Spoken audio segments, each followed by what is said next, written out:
The SAS is the Special Forces regiment upon which all others are based. Few are tough enough to pass selection. But what does it take to survive once you make it into the Special Air Service?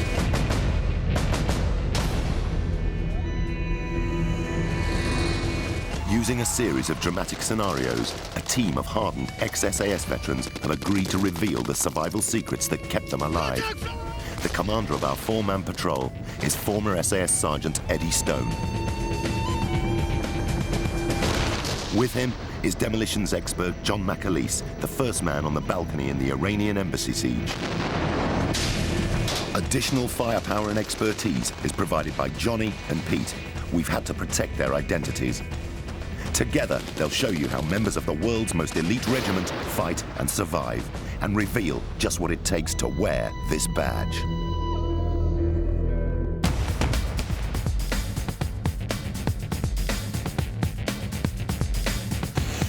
Collectively, these men have spent over 30 years in the SAS. But what attributes does a conventional soldier need to become a member of the world's most renowned fighting force? In this program, our elite team will help us recreate the selection process and combat techniques learnt by a new SAS trooper. We'll reveal how the unique training process transforms ordinary soldiers into the awesome fighting men that make up the regiment. And for the first time, these ex-SAS men will reveal what it takes to survive selection. A lot of it is mental toughness, you know, and you've got to have that mental toughness. We'll look at the qualities needed to survive life inside the regiment. Yeah, if you're fragile in any way, you'll go off your head, you'll never survive. Using fictitious scenarios, we'll show you what it takes to get into the SAS. We'll look at their training techniques and how to survive life once in the regiment. An SAS trooper has to survive probably the toughest and most rigorous training process in the world. It has 3 distinct phases. Selection. This phase takes place in the Brecon Beacons in Wales. It's specifically designed to weed out those men that don't have the mental and physical stamina required by the regiment.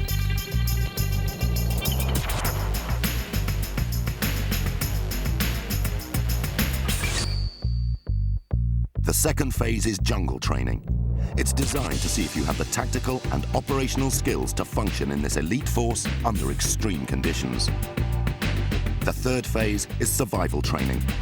Because the SAS are required to operate behind enemy lines for long periods of time, they have to learn how to survive on their wits and what is in the surrounding environment. They also need to be able to withstand capture and interrogation. Stupid man, I was! In order to be eligible to join the SAS, you must have served at least 3 years in the British Army. Eddie Stone spent his early military career in the Scots Guards, Johnny in the Parachute Regiment, and Mac in the Royal Engineers. These men share one common attribute. And most of the guys all come from the same sort of background, working class families, largest families, wearing hand-me-downs, you know, from the brother to younger brother and all the rest of it. So most of the guys are from that type of background, hard working class backgrounds. Correct preparation is the key to getting into the SAS. You get blokes, I mean, we've all seen it on selection. Because it's raining, you get guys jacking. You know, a couple of hours, they're soaking wet and they go, oh, this is not for me. They're no hardened. You know, they're not decrying what they've done in the army, it's just they're not mentally prepared. One of the secrets to getting in the SAS is to be a good soldier. And you learn that in your battalion or your unit, correct? Your basic skills, and you know your profession.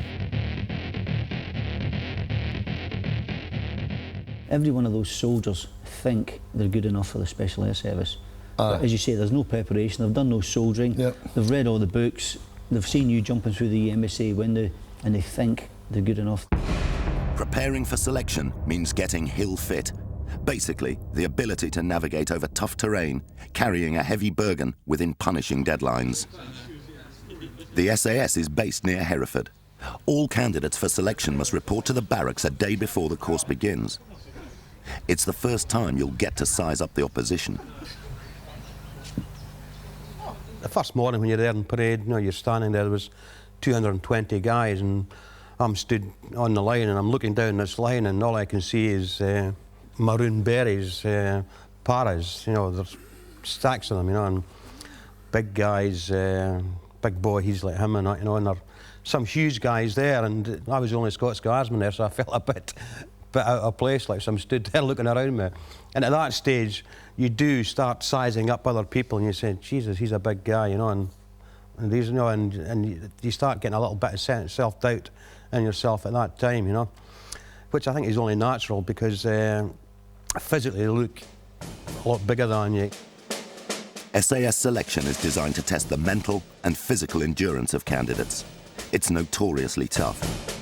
Before you even start selection, you must pass a basic Army battle and combat fitness test.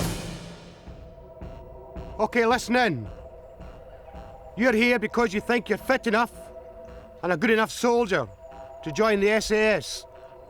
Well, that's what we're going to find out. Starting today, you're going to do a CFT.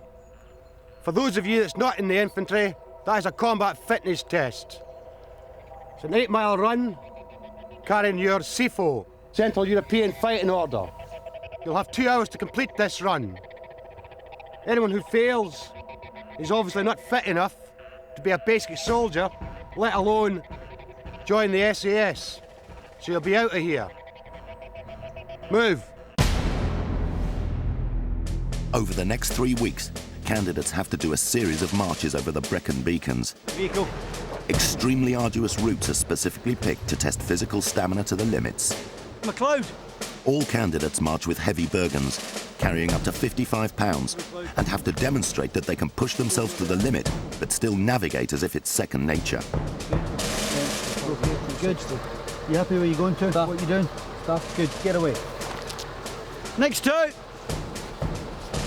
Just go over here, put your Bergens down. The ability of the SAS to march long distances carrying heavy loads into battle is legendary. It's fundamental to the way the regiment operates, especially on operations behind enemy lines. You're doing these tabs. I mean, the idea is you're walking the car out of the house on your back, and you get to where you're going to be fighting. That's what it's all about. You know, because I mean, that heavy Bergen basically represents your food, your water, and your ammo. So you're walking from A to B, get there, fight, and then scoot. You know, hopefully, you know. That's what it's all about at the end of the day. Enemy!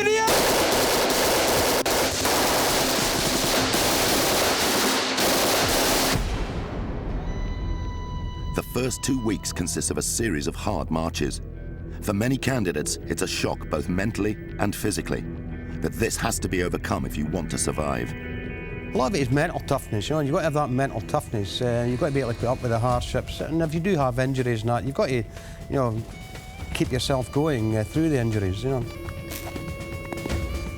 A lot of people arrive there with no preparation. You've got to have that preparation, and the boots that you train in is the boots that you must wear, you know, for the selection process. You know, if you try and put another pair of boots on, it's going to rip your feet to bits. But if you pick up injuries, don't expect sympathy.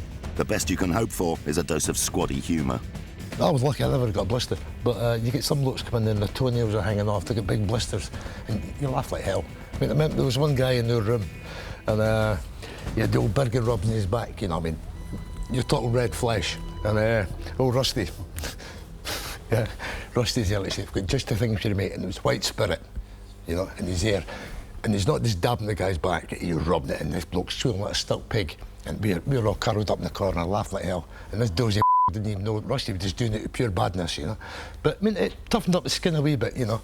But I mean, it's stupid, you know what I mean? You know what I mean? The thing, you're going out there, right? You get blokes that's never carried a Berg in their life, right? So I mean, what you do, you take your back up so it doesn't rub. Dead simple. You don't get no Bergen burns and all the rest of it, you know. This silly like, you know, red flesh every day. I mean, he lasted about a week. He was in agony. But you laugh at him, you know.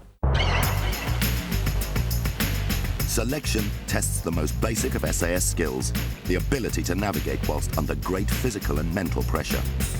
Name, close staff. Show me who you are. 3561. Because most SAS operations occur at night, you'll need excellent navigational skills.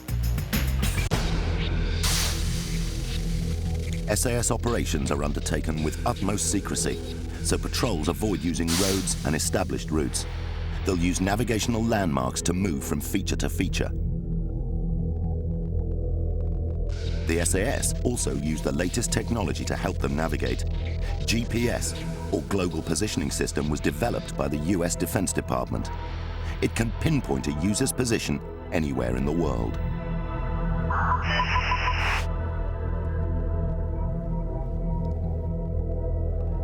Another primary role when operating behind enemy lines is to act as a forward air command, calling in airstrikes to take out enemy targets.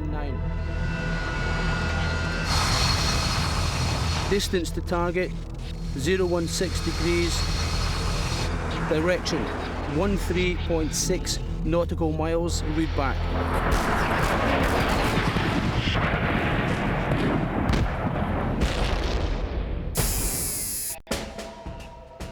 The SAS has an ethos that is seemingly relaxed compared to other regiments.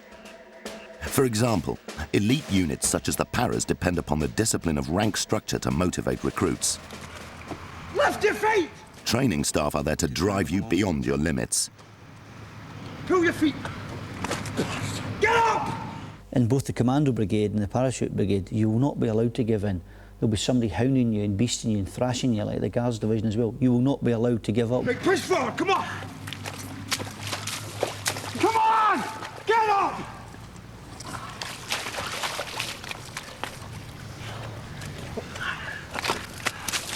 Get moving, come on! In the SAS, you are on your own when it comes to self-discipline and motivation. The men who watch and observe candidates through the rigors of selection act in a completely different manner to conventional military training staff. So, who are they? The DS, or directing staff, are seasoned SAS soldiers. They've spent at least 6 years in the regiment. They've lived the reality of combat behind enemy lines and counter-terrorism.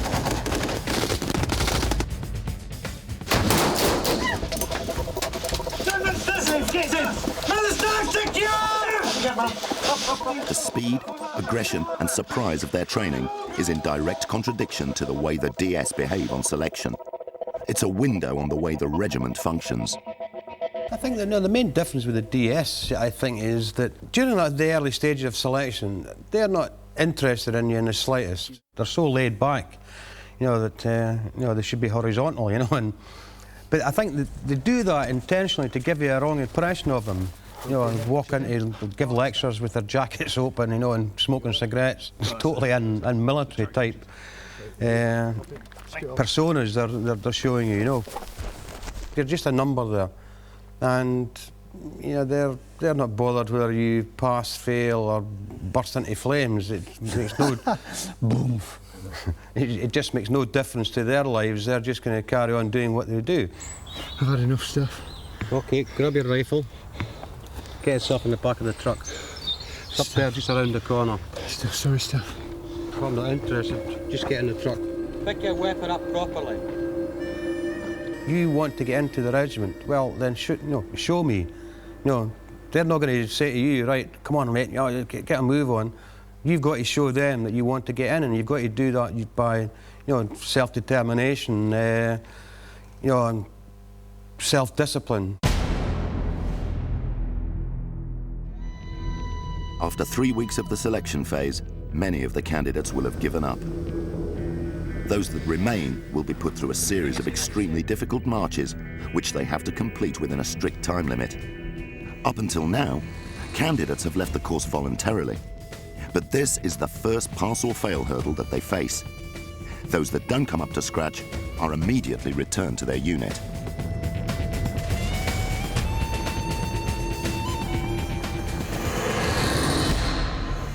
The need to march long distances is a tactical necessity for the SAS. But what does an SAS patrolman take on an operation behind enemy lines? The equipment that you carry is crucial to your combat effectiveness. All of this is an example of what one man might carry. Rations, spare ammunition for potential firefights, spare batteries for radios and torches, night sights, Claymores. Claymores were first used by the SAS in Borneo. They fire around 350 metal balls to a range of 100 meters, shredding anyone in their way, and are used by the SAS tactically for perimeter defense.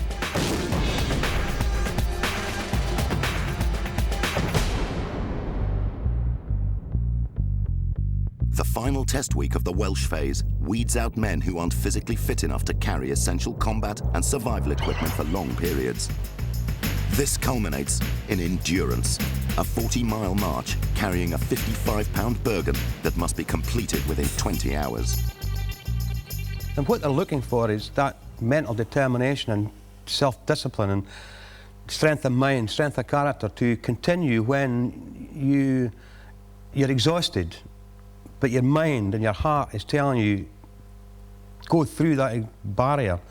It's like a marathon runner, when he's running in a marathon, they'll hit the barrier, as they call it, when you're... The wall. You're physically exhausted.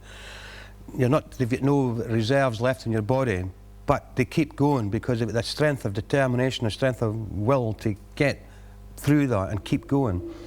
And, you know, when you're doing endurance, for instance, you're doing equivalent to 2 marathons, but during the previous 4 days, you're doing probably a marathon every single day. You're doing that marathon with 55 pound in your back, plus a 10-pound rifle and water and a belt kit. Around 3/4 of candidates don't survive the Welsh phase of selection. Those that do go on to the next stage, jungle training. During this phase, those that remain will be trained and tested in the standard operating procedures of the regiment. They will be observed at all times and assessed on how they perform and react to the intense training regimen. If you haven't been in the jungle, you don't know how you're going to react. Because some people adapt it straight away, others absolutely hate it. It's a very strange place, the jungle. You know, if you can soldier in a jungle environment, then you can basically soldier in any environment. After World War II, the SAS was reborn in the jungles of Malaya in the late 50s and 60s. Many of the tactical and operational skills used by the regiment were developed during jungle operations. The remaining candidates are now divided into 4-man patrols with a DS watching them constantly. They now have to work as a team and learn the tactical procedures of the SAS. The 4-man patrol is the basic operating unit of the SAS.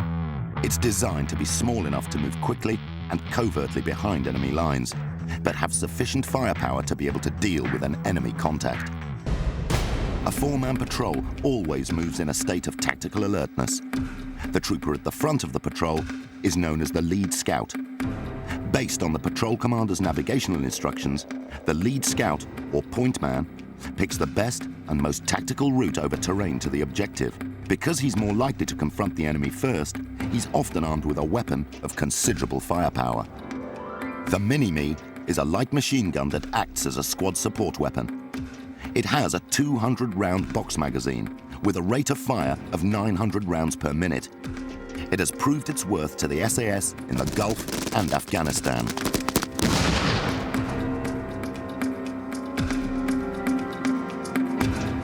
Each member of the patrol is trained to watch and observe an arc of fire that is designed to protect the patrol whilst on the move.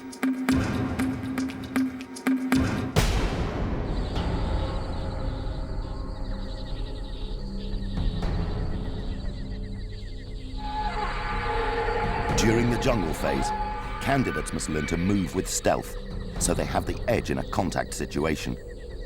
To this end, the SAS employ a series of hand signals that help them communicate with each other silently.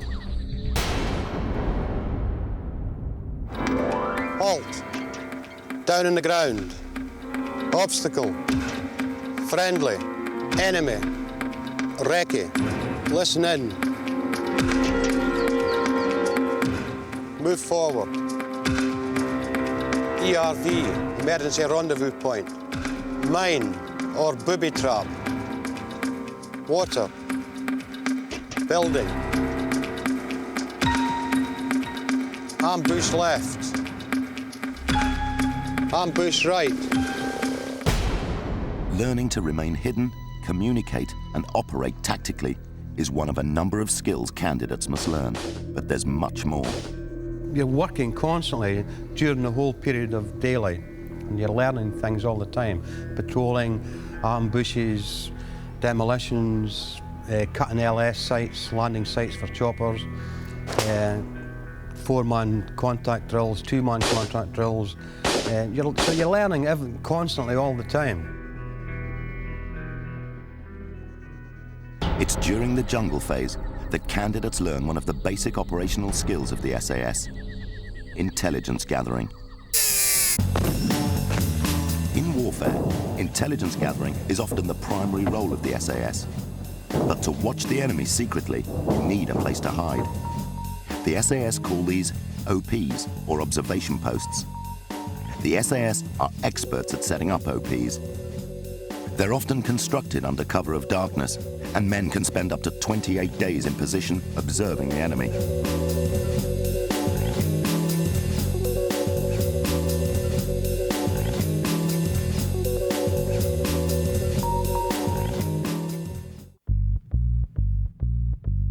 The skill of gathering intelligence is just as crucial in urban and counter-terrorism scenarios.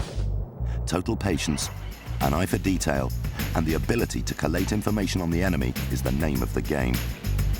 These are the critical prerequisites to mounting a successful operation.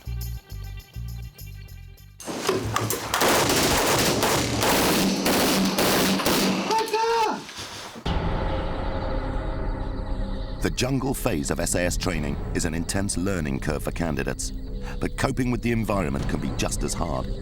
The extreme conditions of the jungle make this phase of training one of the most mentally demanding for potential recruits. The heat, humidity, insects and wildlife make it a completely inhospitable environment. You're living in each other's pockets, you're putting in your patrols, and you're living with 3 other guys during that month in the jungle all the time. You sleep together, you drink and eat together, you crap together. And you've got to do everything in twos. So if you want to go for a crap, then your buddy comes with you and he'll have a crap at the same time, yeah? So you can sit having a conversation, you know, beside one another. So you're doing that all the time, and you become very intimate with them. Because... The hard routine, intense pressure to perform, and jungle environment puts extreme mental strain on candidates. If you have any emotional baggage, then the long, claustrophobic jungle nights will play havoc with your ability to deal with the intense training regimen required by the SAS. All training is done under the watchful eye of the directing staff, or DS. The DS are watching to see whether candidates can operate in a 4-man patrol, and that they have the natural ability to learn all the tactical and operational skills needed by the regiment. At this stage, the fate of the candidates is totally dependent on their teamwork and tactical ability. These guys that come into the squadron have got to be able to fulfill a role in the squadron. And it's up to the DS to select the people under this, you know, the rules as they are. No favouritism, just straight down the line and do the job. Because at the end of the day, would you share a foxhole, a trench, with this guy in a battle? And if you say, well, maybe not, then see you. He's not the man for it. But if you say aye, then he's in.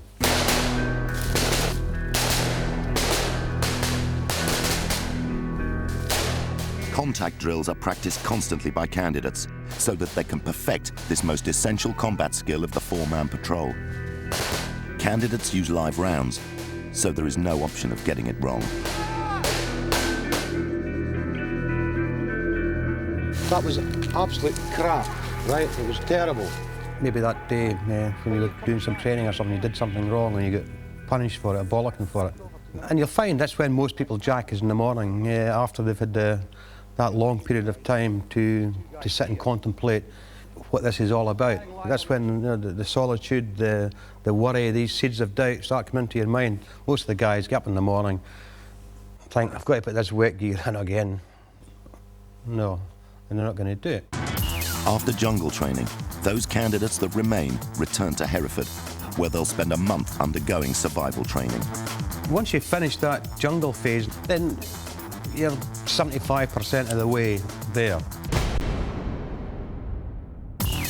We are, a unit which operates behind enemy lines, and there's if you get captured, then you're going to get interrogated, and you've got to be able to escape and evade. If you're bumped or you have a contact behind enemy lines where you lose some casualties, you've got to be able to get away from that and operate as an individual and survive. And if you can't do that, then they're not going to send you behind enemy lines if they don't train you how to do that.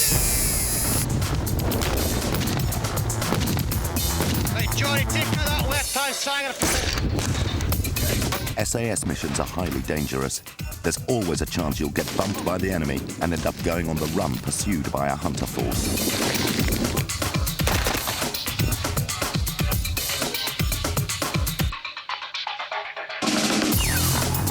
Experience and extensive training are the secret to surviving on the run. It's essential that each man carry their own personal survival kit. This is my survival kit. Various cutting implements. A wire saw. This will cut through metal. Could also be used for other things as well.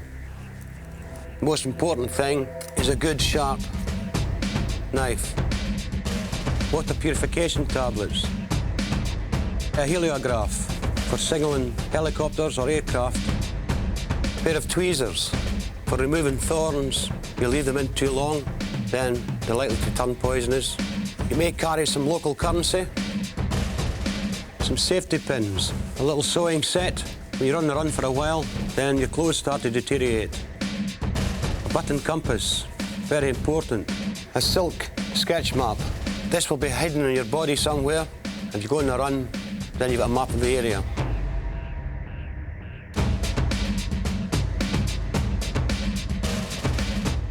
In the survival kit, there are some unusual lifesavers. Condoms. For water collection, put it inside a sock, fill the condom with water, and get a nice little carrier bag to carry the water in. A tampon. Very important that you open the tampon out. Striker and flint.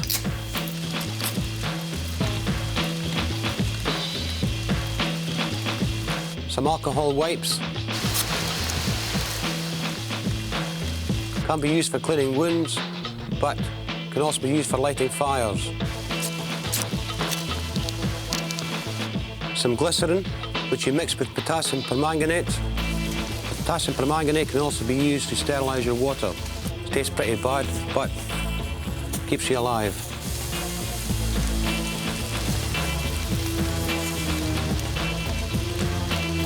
As you can see, you get a very violent reaction when these two chemicals are mixed together. This should be used only in a survival situation and at no other time. After 3 weeks, candidates are made to go on the run. All they're given is a basic survival kit, and they're pursued by a hunter force. At the end of this, all candidates are captured and have to undergo interrogation to see if they can withstand psychological pressure. Escape and evasion part of it is, it's good, it's interesting until you get captured. You know what I mean? And that's when the business starts. Fight him, lads! Get it! Get down! Stay there! Get him up. Up! On your feet! These guys who are doing the hunter force, they'd like nothing better than to grab hold of, a potential SAS guy and beat the out of him. During interrogation, candidates are deprived of sleep and placed in stress positions to increase the physical and mental hardship. When you're against the wall, you're physically you're tired, you've had no sleep as well, and you're against that wall, and your mind drifts off, and your mind has got to drift off, and when you're in a position against the wall, it's quite surprising how comfortable you can become in that position, even though it looks torturous. It's a mind game, you know, and that's what it's all about. That's what interrogation is all about.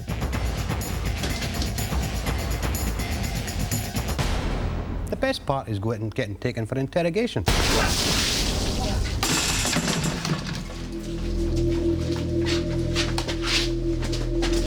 Initially, they'll put you through 2 or 3, maybe 4 different quick interrogation techniques. Name. Rank. Look up, Edward. Edward, look up. You know that it's going to end.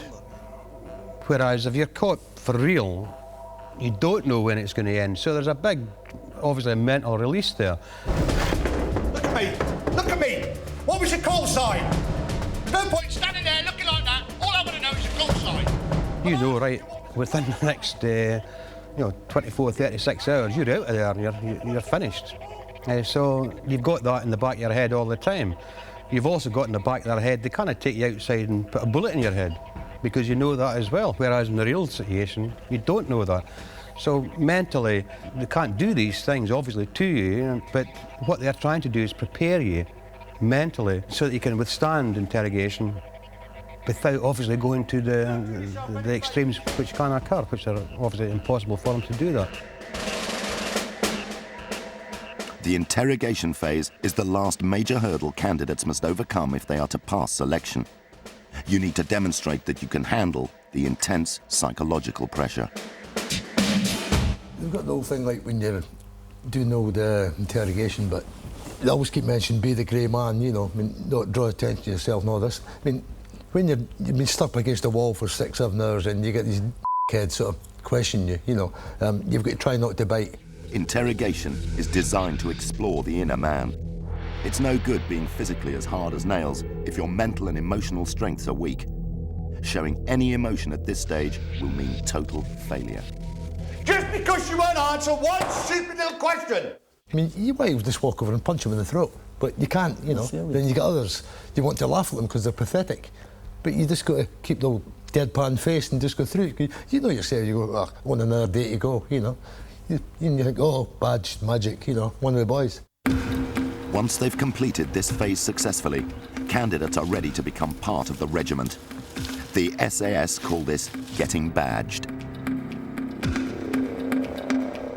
When you get badged, it actually is a bit of an anticlimax, you know, and being a guardsman myself, I was expecting a big parade and marching bands and all the rest of it, you know, and but it wasn't quite like that. I just go in and see the RSM, get taken up there, and we said, okay, well done.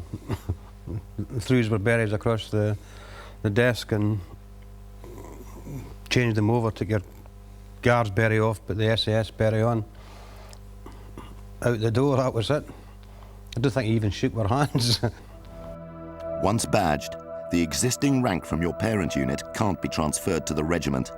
Instead, you become a trooper in the SAS.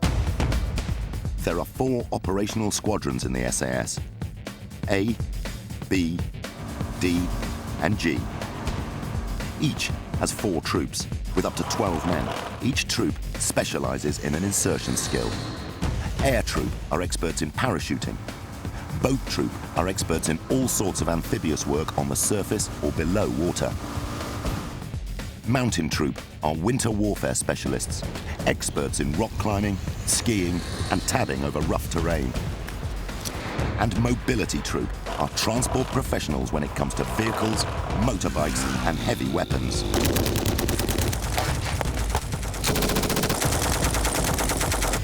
A new trooper will join one of the 4 squadrons of the SAS.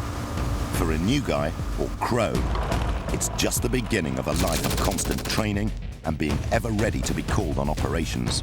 You could be in a regiment 15, 20 years and still not learn every specific skill. You're learning different skills all the time.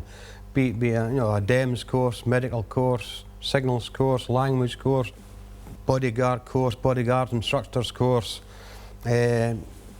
vehicle driving course, vehicle maintenance courses, diving courses. The list is endless. You pass selection, but you're actually just beginning the start of your training. Your training, your career, you know. Because you're in there, I mean, you're just a name, you know, you're the newest bloke in the squadron. You've got a lot of learning to do. I mean, you've got to remember, when you first go in, I mean, you're basically on probation for a year, you know? And then it's an ongoing system, you're learning all the time. The first thing a new trooper needs is a skill to make him an effective member of a four-man patrol. The patrol acts as a self-contained unit behind enemy lines, so each member has a skill that complements the others, thus enhancing the team's effectiveness. In an SAS patrol, we normally have 4 basic skills. Johnny's a lead scout in this operation. He is also a linguist, speaks Serbo-Croatian and French. John Mack, he's a radio operator. He's also a demolitions expert. Pete, he's a patrol medic. He's also a trained sniper. Myself, I'm the patrol commander. I'm a sniper specialist and a trained demolitionist. All of these skills, plus the firepower we have, makes us a formidable force.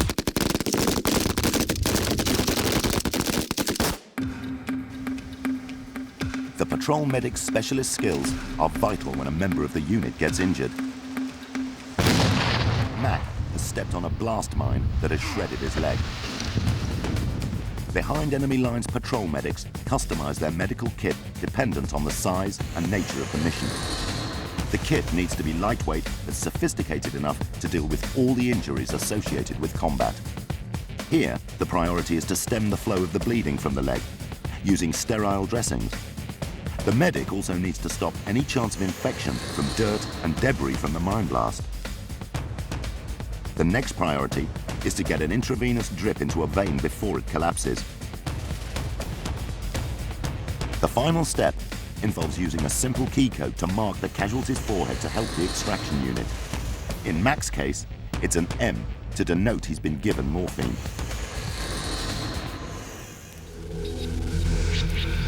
One of the first skills a new recruit learns is signaling. Signalers must be skilled in a variety of radio equipment, as well as coding and decoding. The communications equipment used by the regiment makes interception by an enemy impossible. Maintaining communication is vital to any military operation, especially within the SAS. Information conveyed can be as varied as calling in an airstrike, requesting extraction, or passing on routine reports. Fortune 3, Roger. IP grid 162579. Weapons training is crucial to the effectiveness of the regiment. Most infantry soldiers won't have fired a pistol during their conventional army career.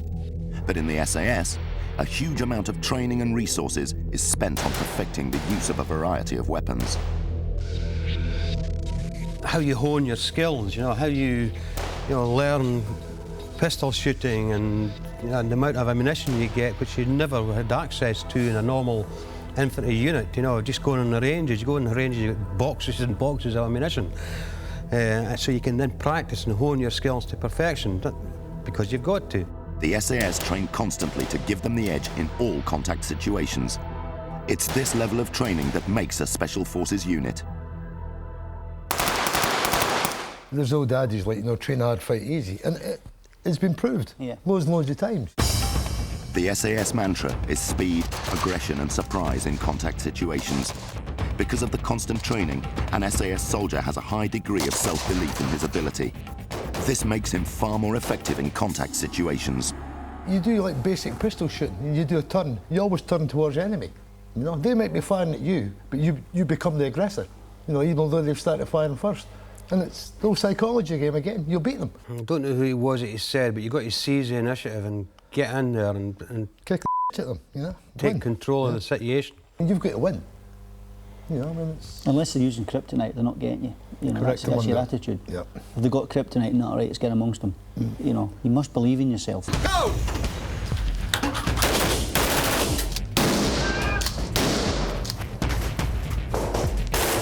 When the regiment ended the Iranian embassy siege in dramatic fashion, their motto, "Who dares wins," was catapulted into the consciousness of the public.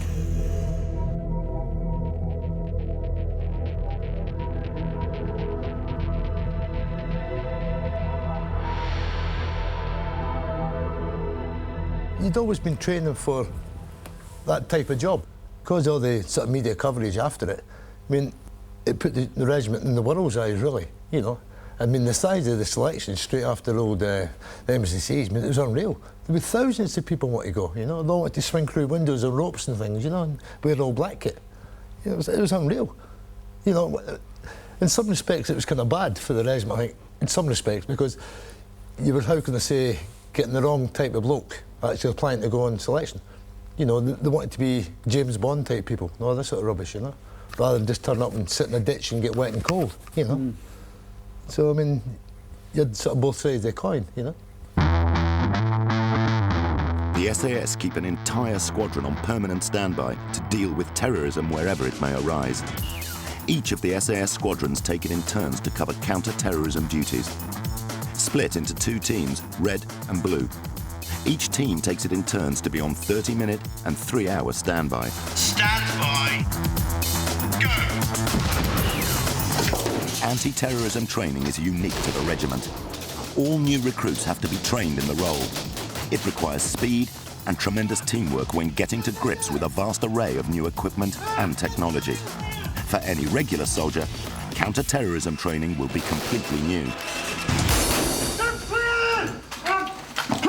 You're a new recruit, you know, you don't know, haven't got a clue of what's going on, what the equipment is, what's happening, you know, and so, I mean, in that old scenario, you end up as a ladder man, you know, in the assault team. So you end up at the bottom of the ladder, you know, again.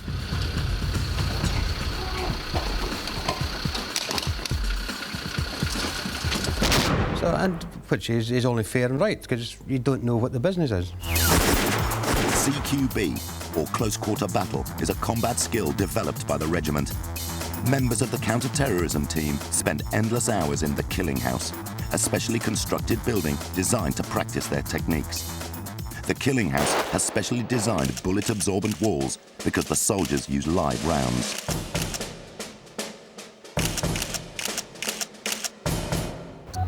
Sniper position is just 10-15 metres forward here, yeah? You happy with that? Yeah, no problems. Okay, right, where you going? The anti-terrorism team consists of 2 groups, the main assault group and the sniper group. The 2 teams exercise independently, but cross-training does occur. A high degree of dedication and discipline goes into becoming an expert shot in a hostage rescue situation. Members of both groups of the team must have the ability to shoot from any position in any environment. Because of this, SAS soldiers train to identify and confirm targets, then act rapidly. Because of the multiple roles of the regiment with its myriad of special insertion skills, continuation training involves the learning of new skills at a phenomenal rate. It's like playing with a top football team. There's always fresh blood coming in who are all a good high standard, and they're always pushing you. You've got to compete with these guys all the time. That's why during the selection process they're looking for guys with self-discipline, so that they know when they get in that they can still maintain that self-discipline and maintain that level of fitness for any op. You may be working alongside the cream of the British Army, but you're always under total scrutiny. You're actually more underneath the, say, magnifying glass in the squadron, what you are in training, you know, as you're going through the selection process. Because you're actually going to be working with the guys. You know, if you're a head, that's it, poof, bend, you know. Because it does happen, you do get the odd 1 or 2 that sort of get through the cracks, you know, and then they get, like you say, they get the squadron, goes to their head, and it's happened to a few, various squadrons. You know, the last 3 months they get binned, you know. You know, where it's, say, how can you say, downtown misbehaviour or in the squadron misbehaviour, you know. Bye-bye, yeah, don't come back. And the best thing to do when you get into the squadron is just, you know, keep your head down, keep your mouth shut, and absorb all that information that's been given to you. Listen and learn. Listen and learn. Yep. Continue to be, you know, or be the grey man, you know. Just, you know, and when people talk to you, talk to them, you know. You know, and make sure you're there on time and you're there to do the business. Another role of the SAS is close protection. The regiment has provided bodyguards for VIPs both in the UK and abroad. For a highly trained soldier to operate in a civilian theatre involves the mastering of yet another specialist skill.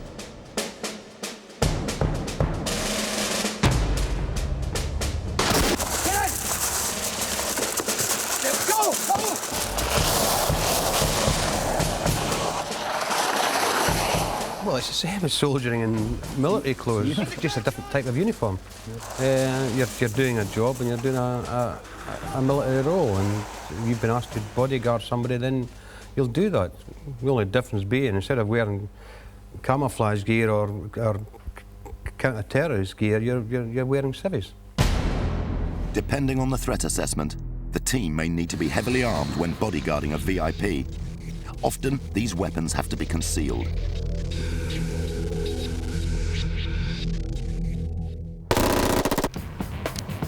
The SAS employ a variety of techniques when protecting a VIP and practice these as a series of foot drills. One down the line!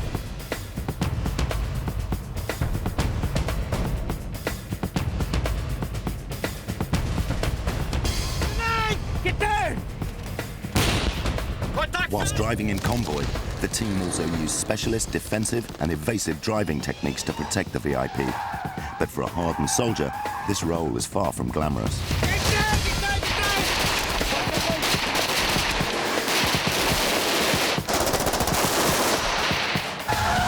Boring. It's boring. It's boring from the point of view that you know, half the time you're spent sat doing nothing while your VIP is holed away somewhere.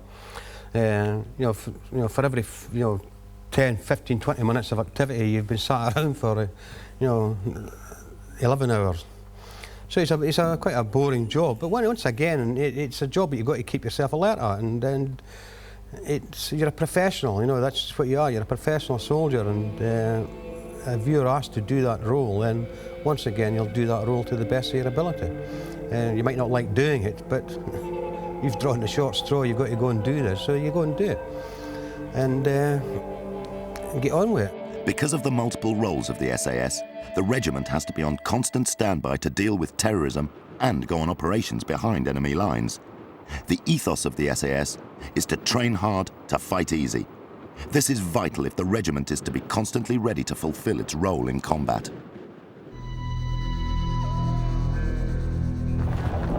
Historically, the regiment has been deployed in conflicts throughout the world: the Falklands, Bosnia, and recently Afghanistan and the two Gulf Wars. But what is it like when all that training is put into a real contact situation?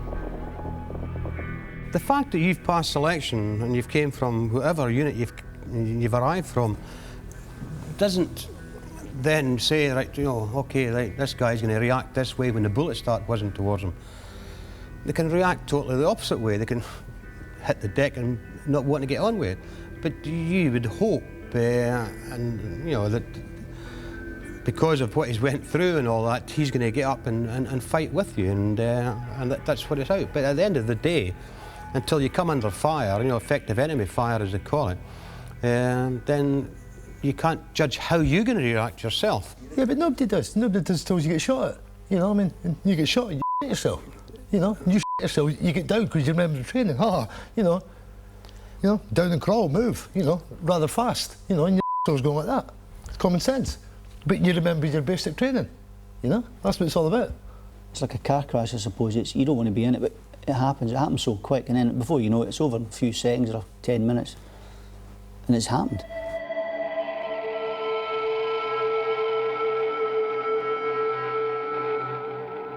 The whole thing is about it's the training, you know, and people say, well, you're frightened, but you're not, because you're totally concentrating on what you're going to do, and you're thinking about the operation, what's happening, and you're reacting to that. So you haven't got time to be frightened.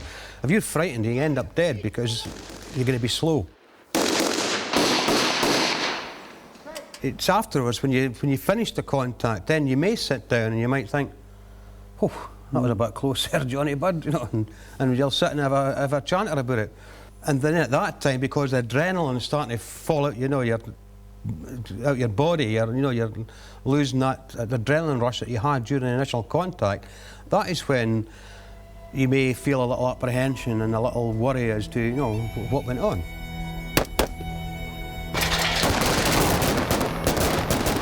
You can't think about your enemy. All you think about is that if he's putting fire down against you, that you're going to take him out. Can't have any emotion about it.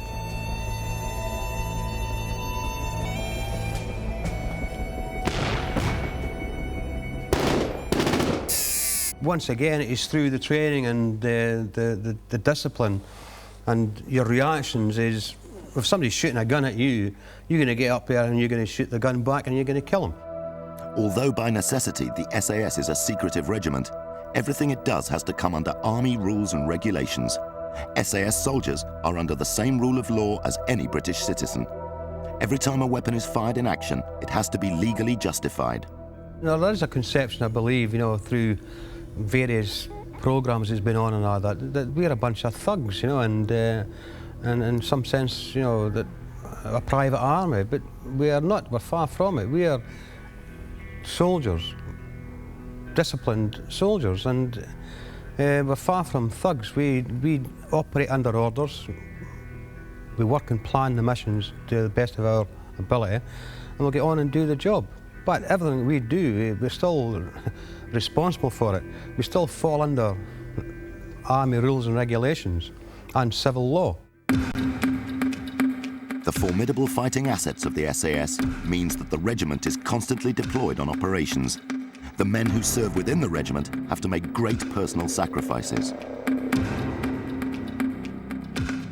At the end of the day, the person with the hardest position of any, in the regiment is the wives and the children. They're the people who's, I would say, the short end of the stick, because you're out there, you're doing your business, and you're confident and you're able to do your job, as well as the next guy, But it's them that sat there when you're away on ops who are, maybe not as confident as you are in yourself, and it's them that's got the worries and the stresses and the strains of, one, worrying about you being away, two, looking after the kids while you're away and running the house and looking after all that side. So that, your wife, or the wives of the guys have got probably a lot more stress and strain and pressure than the guys themselves, because when they're away, they're doing what they do. And the wives are sat back at home, and don't forget, it's not a married quarters like a normal married quarters. There's guys in different parts of the town living in their own little houses, and so they're the people with the stress and the worry. The life of an SAS trooper can put enormous pressures on relationships and lead to family breakdowns. Divorce rate's very high, but you've got to have a strong wife and you've got to have a strong marriage. And if you don't have that, then it won't last. People get divorced for various reasons, but I mean, a lot of it, the divorces happen because the women just can't handle the pressure anymore, and the stress, because in some cases, especially in the latter day, I mean, the guys are away all the time, and they're constantly away in operations. So it's very, very difficult for them. To be a part of the regiment is a great honour to the men who serve within it. But life after the regiment can be the biggest battle they have to face. Well, first of all, I don't think the regiment prepared the guys well enough for getting out into Sabre Street when they were leaving, especially up until, I would say, up until the early 90s, when they actually started to look at what guys were going to do when they got out. And you've got guys at 40 years old going out into Sabre Street, still young, fit men who have been discarded by the regiment and the army. It's difficult for people to readjust. Well, for some people, it's difficult for them to readjust. A lot of them commit suicide.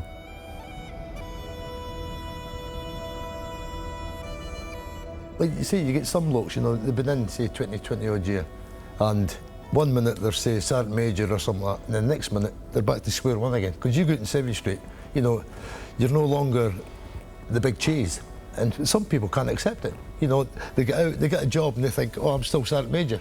Hey, hang on, Jimmy, you're at the bottom of the pile. Doesn't matter what you were yesterday, today you're now a civvy again. You're back at the bottom of the pile,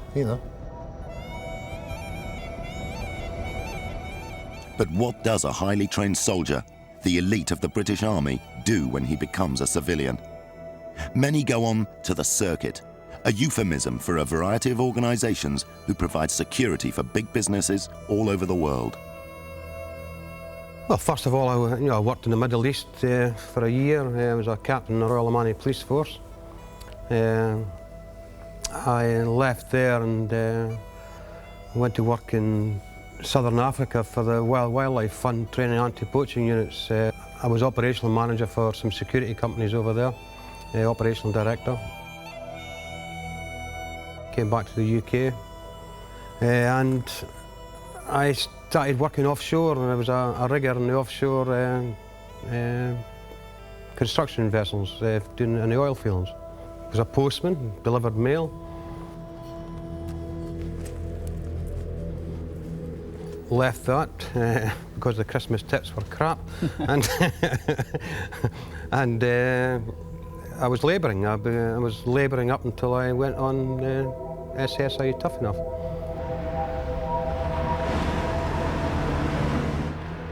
I've had a pub. I've dug ditches. I've put new roofs on people's houses. What else? Well, the old BG work, looking after certain people. So at the end of the day, you know, because you leave the SAS, doesn't give you any God-given right to you know, a decent job and a top-class income. You know, at the end of the day, when you leave the SAS, you're, as John's saying, are just Mr. Stone in a great big world, and a lot of the skills that you have are defunct, are useless within a normal civilian theatre. A career in the SAS is an intoxicating combination of danger, excitement and incomparable esprit de corps. But what kind of lasting impression does it leave? I think anybody who served in it, who sits and says, oh, I don't miss it one bit, is lying, because it is, as Eddie says, a good analogy is a top-class football player. Do you miss scoring the FA Cup final winning goal? Of course you do. You know, it's excitement and the buzz of doing it. And you do enjoy it, and you look back, and it's a very personal type of excitement which, you know, for the rest of your life you'll probably never attain it again.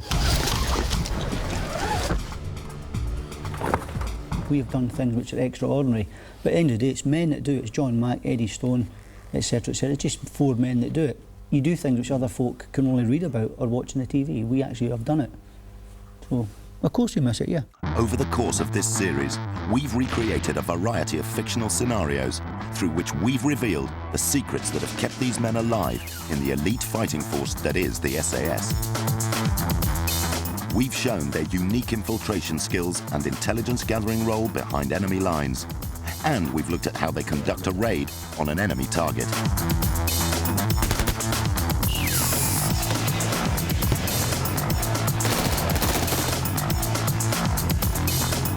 We've witnessed the combat tactics that a 4-man patrol used during contact with the enemy. Get him away, no! Move! We've learned how the SAS survives brutal interrogation after being captured. You're not doing yourself any favours. This is Charlie 19, ready for pickup, over. We've also seen how they escape and evade and use their survival skills to stay alive in hostile territory against tremendous odds.